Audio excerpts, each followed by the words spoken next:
자, 이렇게 보통 여름에 이제 뭐 결막염 얘기가 많은데 가을철에도 많은지 궁금하거든요.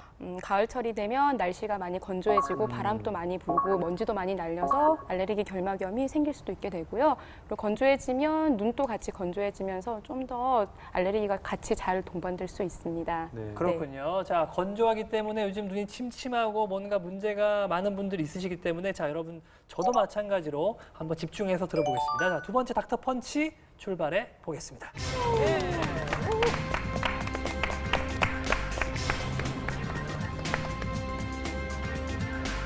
안녕하십니까. 오늘은 저와 함께 가을철에 흔히 발생할 수 있는 알레르기 결막염과 안구 건조증에 대해서 살펴보겠습니다. 알레르기는 우리 몸의 방어 역할을 하는 여러 면역세포들이 특정 외부 항원을 인식하여 나타나는 일종의 과민 반응입니다. 안구는 외부에 노출이 되어 있어 알레르기 반응에 영향을 많이 받게 되는데요. 대부분 흰 눈동자인 결막에 알레르기에 의한 염증 반응이 나타나게 됩니다. 알레르기 결막염은 한 가지 원인이 관여하기보다는 두세 가지 원인에 복합되어 나타날 수가 있습니다. 흔히 아시는 꽃가루, 공기 중의 먼지, 동물의 비듬, 그리고 진먼지 진드기, 음식물, 비누, 화장품 등 여러 가지 물질이 작용할 수 있습니다. 알레르기 결막염은 여러 형태로 나타나게 되는데 대부분 증상이 경미한 계절성 또는 통년성 알레르기 결막염입니다. 공기 중에 있는 원인 물질이 눈물에 녹으면서 스며들어 발생하게 됩니다. 알레르기 비염과 같이 동반될 수도 있고요. 그리고 만성 각결막염의 형태인 아토피 각결막염은 아토피 피부염이 있을 경우 같이 동반될 수 있습니다. 10대에서 시작해서 40, 50대에 가장 많이 발생하고 계절과 큰 관련이 없지만 계절성보다는 조금 더 심한 증상을 보이게 됩니다. 심할 경우 시력 저하도 발생할 수 있습니다. 봄철 각결막염은 주로 10세 미만의 아이들에게 발생할 수 있고 2에서 10년 동안 지속되며 사춘기가 지나면 대부분 좋아지는 특징을 보이며 주로 봄철에 많이 발생하게 됩니다. 눈꺼풀을 뒤집었을 때 위쪽 결막에 자갈돌 모양의 거대 유두를 보일 수 있고 또 거대 유두 각결막염으로 비감염성으로 콘택트 렌즈나 백내장 수술, 각막 이식, 녹내장 수술 등에 의해서 자극에 의해 알레르기 증상이 나타날 수가 있습니다. 가을만 되면 유독 알레르기 결막염이 기승을 부리는 이유는 보통 여름에 습도가 높아 눈 자체도 수분을 많이 머금고 있다가 가을이 되면 건조해지면서 안구 건조증이 동반되고 그리고 공기 중에 먼지도 많아져서 알레르기 결막염의 빈도가 증가할 수가 있습니다. 가장 흔한 증상으로는 눈과 눈꺼풀 피부의 가려움, 그리고 눈꺼풀 부종, 심할 경우에는 흰 눈동자에 이렇게 젤처럼 밑으로 오르는 결막 부종이 생길 수가 있습니다. 눈곱도 생길 수 있는데 눈곱이 특징적으로 하얗고 긴 끈끈한 분비물 같은 게 나올 수가 있습니다. 알레르기가 있을 경우 눈을 자꾸 비비게 되는데 비빌 경우 각막에 염증이 생기면서 이물감, 눈부심, 눈물 흐림 등의 증상이 동반될 수도 있습니다. 대부분은 특별한 부작용 없이 호전되지만 심할 경우에는 각막에 염증도 생기고 궤양 등이 생겨 결국에는 시력이 저하될 수도 있습니다. 알레르기 비염이 같이 있는 분들은 눈꺼풀을 보실 때 아래 눈꺼풀에 다크서클, 정맥 우열이 생기면서 다크서클이 생길 수 있어서 그것도 저희가 주의 깊게 관찰하고 있습니다. 흔히 오셔서 질문하시는 것 중에 혹시 전염이 됩니까? 라고 물으시는데 알레르기 눈병은 전염은 전혀 되지가 않습니다. 대신 바이러스 눈병은 초기에 충혈, 눈곱, 눈꺼풀 부종, 결막 부종 등 알레르기 증상과 비슷하게 나타날 수가 있습니다. 차이점을 살펴보면 알레르기 눈병의 경우는 하루하루 지날수록 증상이 더 악화되지는 않고 대부분 서서히 좋아지게 됩니다. 하지만 바이러스 눈병은 하루하루 지나면서 충혈도 심해지고 눈곱도 많이 끼고 눈꺼풀 부종도 많이 심하게 됩니다. 요즘에 환자분들이 꽤 많았었는데 유행성 각결막염은 보통 2, 3주로 지속되는 심한 전염되는 바이러스 눈병이고 흔히 아시는 아폴로 눈병은 급성 출혈 결막염으로 보통 일주일 정도 있으면 증상이 호전되게 됩니다. 소아 같은 경우에는 감기가 걸리면 눈곱이 낀다고 많이 오는데 감기랑 열과 함께 동반되는 경우도 있습니다.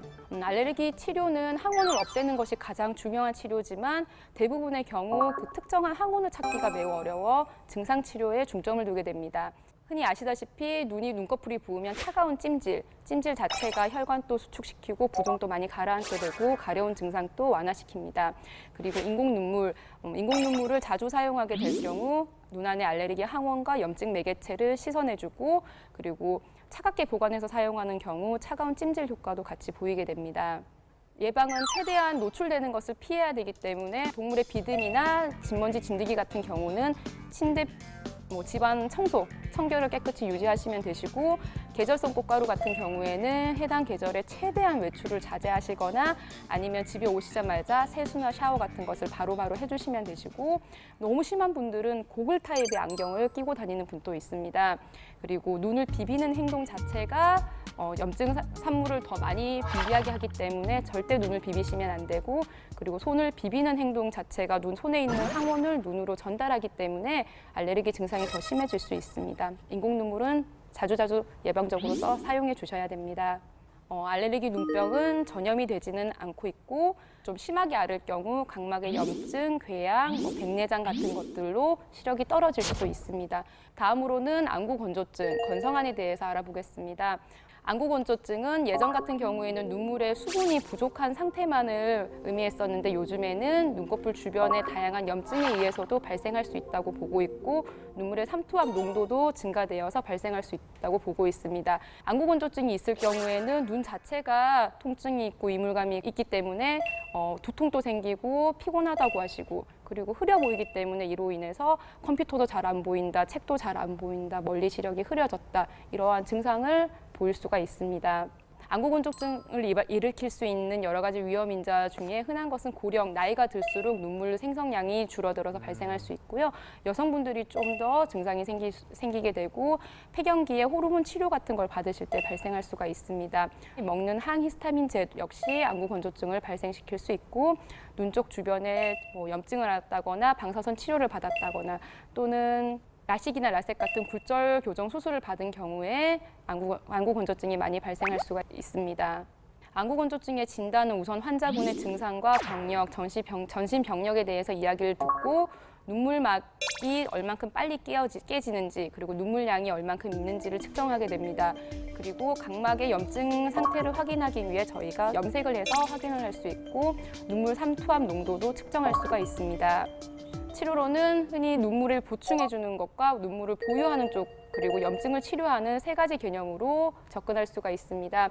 눈물의 보충은 흔히 쓰는 인공 눈물 그리고 자신의 피를 뽑아서 만드는 자가혈처 눈물 보유를 위해서는 눈물이 내려가는 길을 막는 눈물점 마개나 고글형 타입의 안경을 낄 경우 눈물의 증발을 막을 수가 있습니다.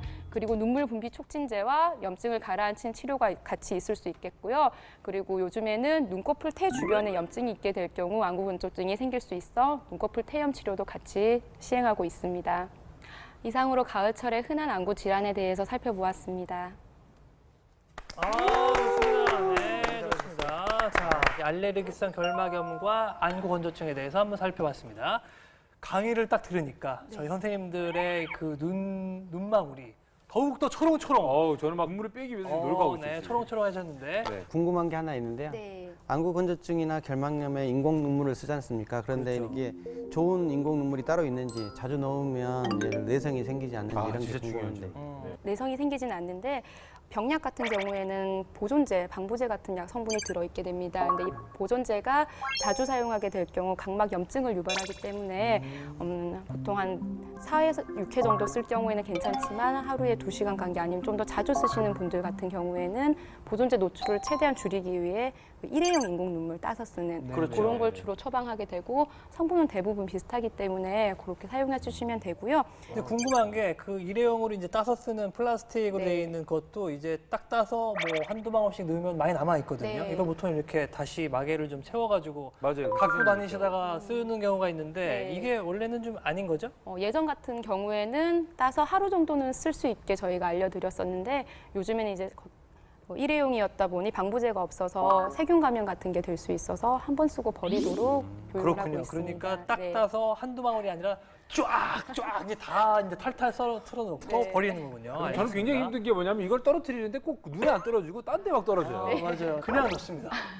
그냥 놓으면 다 들어가요. 네. 눈이 크니까. 눈이 그냥 크니까. 뭐 아무데나 집어넣어도. 네, 그렇습니다. 네. 부럽습니다. 자, 다음 질문해 주시죠. 그 보통 여성들이 눈화장을 많이 하잖아요. 그러면 이제 안구 건조증이 온다고 하는데 이게 사실인지 궁금하고요. 네. 또 뭐 속눈썹 시술 요즘 굉장히 많이 하던데 그 안구 건조증하고 관계가 있을까요? 네, 그 우리가 보통 눈물층이 3개의 층으로 되어 있다고 하고 제일 위에 눈물의 증발을 막는 지방층, 그다음에 수성층, 밑에 제일 아래쪽에 눈물의 수성층을 이렇게 붙을 수 있게 하는 점액층이 이렇게 있게 됩니다. 지방층의 경우에는 눈꺼풀에 있는 마이봄샘이라는 지방을 분비하는 샘이 눈꺼풀 끝쪽에 있게 되는데 뭐 점막 화장을 한다거나 아니면 아이라인 시술 같은 걸 하게 되면 그 입구가 염증이 생기면서 막히게 돼서 네, 지방이 잘 분비가 되지 않아서 눈물 증발이 오히려 잘 유발될 수 있고요.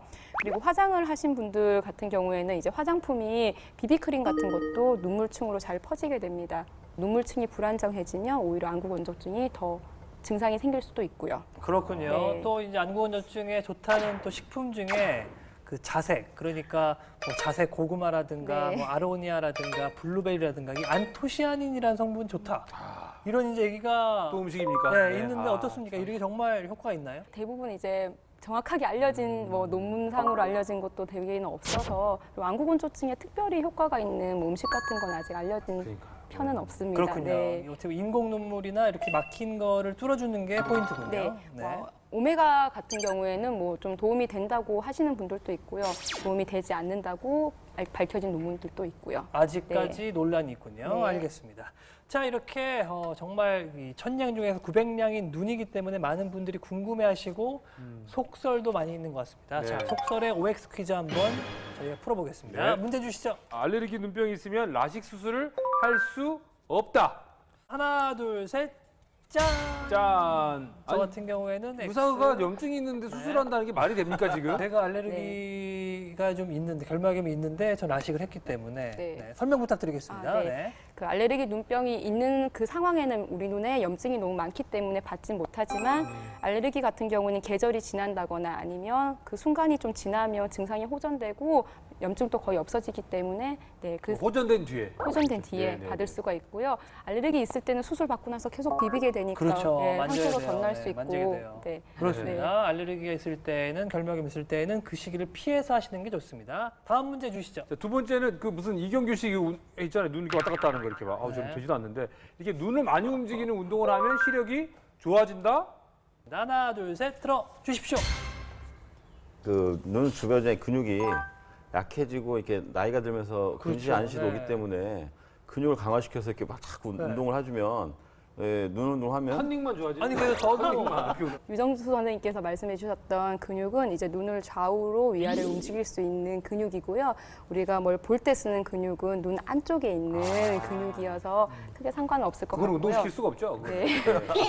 수의적으로 운동을 시킬 수 없기 때문에 그리고 눈 안에 수정체가 있는데 나이가 들면서 이게 딱딱해져서 우리가 보통 가까운 곳을 보려면 수정체가 두꺼워져야 되는데 그 딱딱해지면서 두꺼워졌다 얇아졌다 하는 속도가 많이 느리게 됩니다. 보통 멀리 보게 되면 수정체가 원래 멀리 보려고 얇아지거든요. 얇아지게 되죠. 네. 일시적으로 시력이 호전되는 거고요. 자신이 원래 가지고 있던 시력은 눈 운동을 한다고 좋아지는 건 아닙니다. 일시적인 거. 일시적인 거. 네, 일시적인. 그렇군요. 알겠습니다. 자, 마지막 자. 질문 드리겠습니다. 아, 이건 혈액형 질문인데 이건 이거 좀 슬픈 분들도 계실 것 같아요. 아마 속설이긴 합니다. 자, AB형은 그 안구건조증이 걸릴 확률이 높다? 제가 AB형인데 AB형이 안구 건조증 걸릴 확률이 높다 하면 네. 기분 나쁘죠. 그래서 안 들었습니다. 맞습니다. 어떻게 보십니까? 아닌 것 같습니다. 네. 네, 그렇죠. AB형 좋은 형입니다. 아, 네. 네, 네. 좋은 형이십니다. 좋은 형. 네.